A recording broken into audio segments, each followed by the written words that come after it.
We're going to transition now from the standard normal distribution to generalized normal distribution for what would be more applied data sets.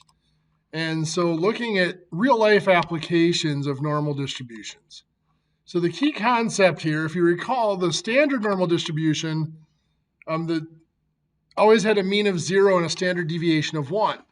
That's why we said it was standardized. Remember, it was the distribution of the z-scores. Now that we're moving on into generalized normal distributions, we can continue to just convert all of our data into z-scores and use the standard normal distribution, which is what we would have to do if we use that table in the book. Or if we're using Excel and we would like to use the functions in Excel, we could actually just use the mean and standard deviation and use the data as it stands. So remember, the z-score was calculated by taking the data value, subtracting the mean for that population, then dividing that difference by the standard deviation for that population. And we usually round that to 2 decimal places. And what that gave us was how many standard deviations we were above or below the mean for that population. This is considered a standardized amount because we can compare values across populations. So if I want to convert any distribution that's normally distributed into a standardized normal distribution, I just calculate the z-scores. So for finding areas with the non-standard normal distribution, remember we can sketch the curve like we did before. Using Excel, we could just enter the values. Or if we're using the table, we have to calculate the z-score. And we can find our probabilities that way. Or we can go backwards looking for the data value or the z-score that corresponds to a given probability. So here's an example here. What proportion of men are taller than 72 inches in height, which is the requirement for shower heads? So the height of men are normally distributed with a mean of 68.6 and a standard deviation of 2.8 inches. We want to find the percentage of men who are taller than 72 inches. So that's basically the probability that the x value is greater than 72. So we have 2 possibilities here. If we're going to use the textbook, the table in the textbook, we'd have to find a z-score here. That z-score would be the data value of 72, because that's what we want to be taller than, minus the mean of 68.6, divided by the standard deviation of 2.8. If we were using the calculator for that, we'd have to put parentheses around the top, 72 minus 68.6, close the parentheses, divide by 2.8. Give us a z-score of 1.21. So if we wanted to use Excel, we could use that. If we're using the table, it's the probability that z is greater than 1.21. Now those probabilities are going to come out to be slightly different because z was really 1.21428. It's rounded off. So whenever you use the table, since the z-score is rounded off, the probability gets rounded off a little bit. So there's going to be a slight difference between them, but they should be really close to the same number. So our curve, 68.6 is the mean, so that's the middle of our curve. 72 inches is up here. We're looking for this area up here. I want to use Excel. Remember, Excel gives me the area to the left. So when I find this in Excel, I'm going to have to use a complement. So this equals normal distribution. I want to go to 72 with a mean of, was that 68.6 and a standard deviation of 2.8, and always true. And I get 0.887681. But remember, I want the complement of that. So it's 1 minus that, which gives you 0.1123. And we see here that's what we had. 0.1123 was the probability that we calculated. Or we could use, so that is the Excel process here. Or we could use the table in the book. And to do that, we have to find that z-score, which we found up here is 1.21. So in the textbook, we look up, in the table, we look up 1.2 on the right side and 0.01 on top. And that gives us 0.8869 in the table. And we do 1 minus, oops, did I find the wrong one?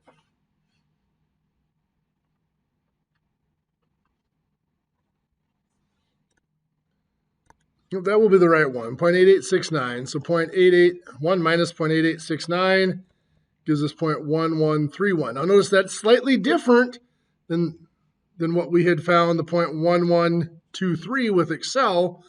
Again, it's because we're using a z-score that has to be rounded to 2 digits.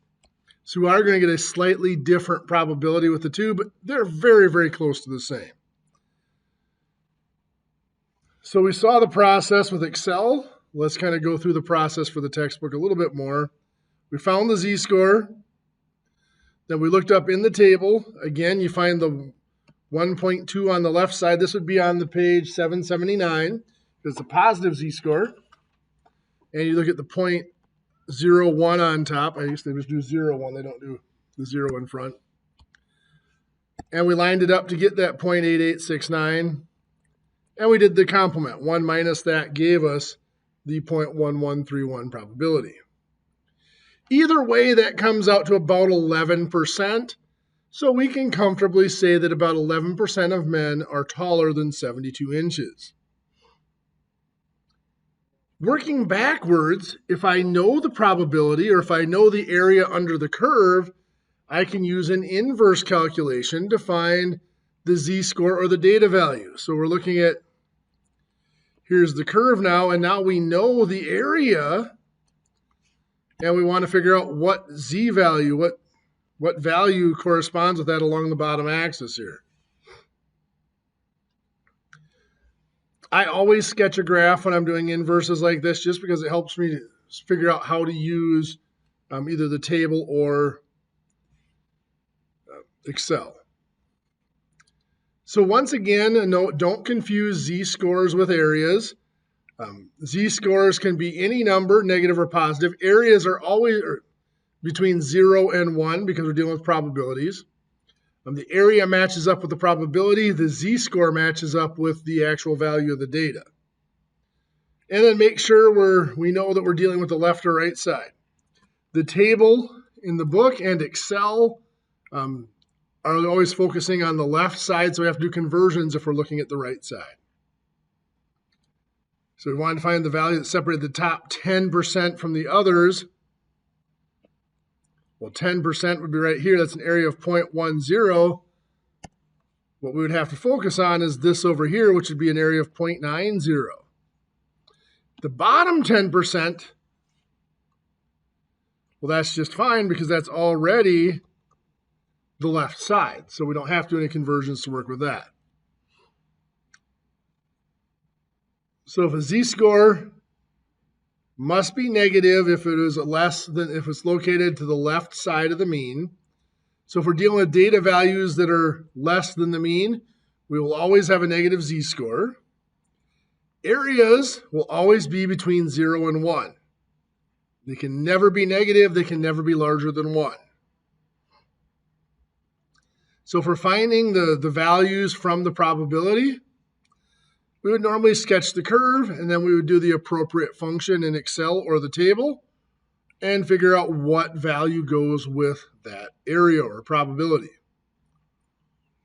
If we're using table 2, we have to convert, we're going to get a z-score, and we have to convert that then back to a data value. This formula is that conversion. All that is the z-score formula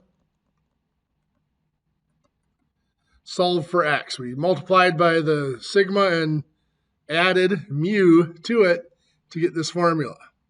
So this gets us from the z-score back to the actual data value, where this formula took us from the data value to the z-score.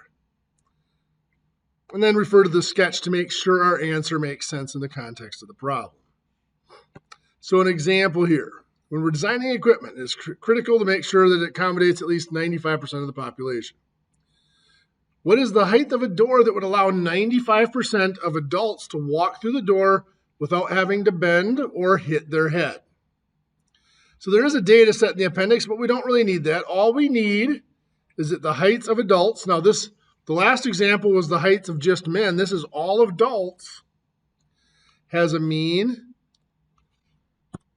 oops, that didn't work well. Has a mean of 66.2 inches. And a standard deviation of 3.8 inches. How does it, and then let's compare this to the result of a standard door being 80 inches, which is what's required by the residential building code. So on our bell curve, the 66.2 is going to be the center of the curve. That is our mean. And we want 95%. So we want this area here to be 0.95. We want to know what this cutoff is here. If we use the table, we'd get a z-score and have to convert it back. If we use Excel, it can give us the exact data values. Let's start off by using Excel. So if we go into Excel, we're going to do an inverse normal calculation. So it's norm inverse.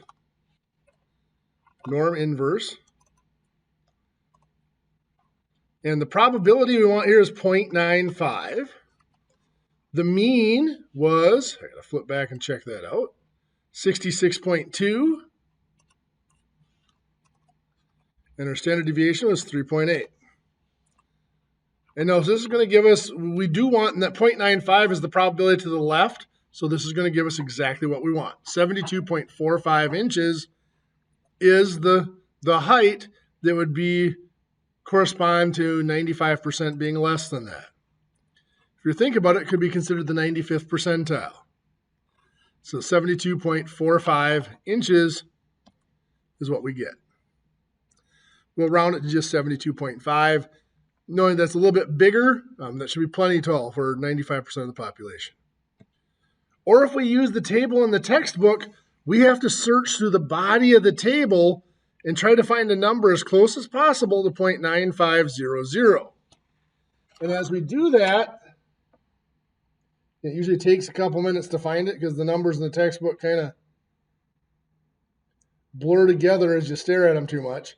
We see that we have 0.9495 and 0.9505. Well, 0.9500 is exactly between them here. The 0.9495, if we trace it back, it's 1.6 over here. Well, both of them are on the line of 1.6. If we trace the 0.9495 up, it's at 0.04. The 0.9505 up is at 0.05. So we're just going to say it's between these. Between 1.64 and 1.65 is 1. If we add them together and divide by 2, it's 1.645 that we would use as that z-score. In fact, that's what they had printed up here is the z-score for that. Now that we have that z-score of 1.645, we need to convert it back into a data value. And so we use the mean and standard deviation for that. The actual data value is going to be the mean of 66.2 plus 3.8 standard deviation, the standard deviation times 1.645. And we calculate that out. We get 72.451. Again, not exact because it's a little bit rounded with the z-scores, but really, really close to that result of 72.4504 that we had before. So this slide here is just going over the fact that that z-score is in between the two that we found in the table. And then this is showing us how we do the conversion back. Putting in the 62.5 mean plus our z-score of 1.645 times the standard deviation of 3.8. So, in conclusion, both of those would round up to 72.5. We could say it's reasonable to do 72.5 inches tall. That would accommodate 95% of the population. The door code of 80 inches is well beyond that, so way more than 95% of the adults could walk through that door. In fact, let's go ahead and figure out what percent actually could make it through under the 80 inch. I'm going to go to Excel and just equals the normal distribution. And I want to go up to 80 inches for that mean of 66.2. Standard deviation of 3.8. 99.99% of the population would make it through that door at 80 inches. So what that is saying is basically only about 1 in every 10,000 people would have a problem getting through that door. So the 80 inches is a pretty good standard to have. So that is the standard, not the standardized normal, but the generalized normal distribution and how it applies to data sets that are not standardized. We have those two options of using Excel or the table. Now we also, since some of you might have access to the calculator, I'm going to go back and show you how we would do these using the calculator. So here, just got to go back a little bit further.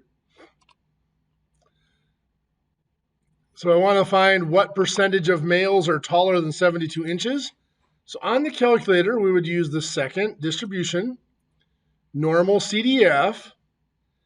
Greater than 72 would be going from 72 to positive infinity. Now remember, positive infinity is just 6 nines.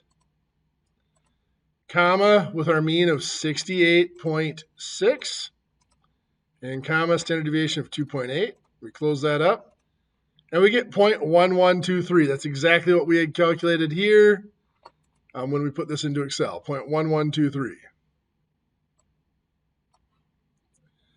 Doing the inverse. Now the inverse on the calculator works very much like the inverse in Excel.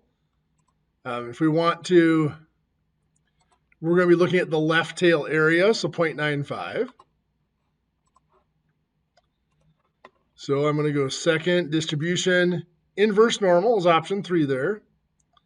My area is 0.95 with a mean of 66.2 and a standard deviation of 3.8 again. And there we get 72.4504, again, exactly what Excel gave us. So the calculator does those as well. I think it's nice that the calculator allows you to do the probabilities giving a range rather than always being the left tail area. So if you have the calculator available, by all means use it, especially coming up as we get into confidence intervals and hypothesis testing. I think the calculator works way better at those than Excel does. But for now, we'll be able to use either tool. So with that, that is all we're going to do for this week. We'll finish up the rest of Chapter 6 in next week's class.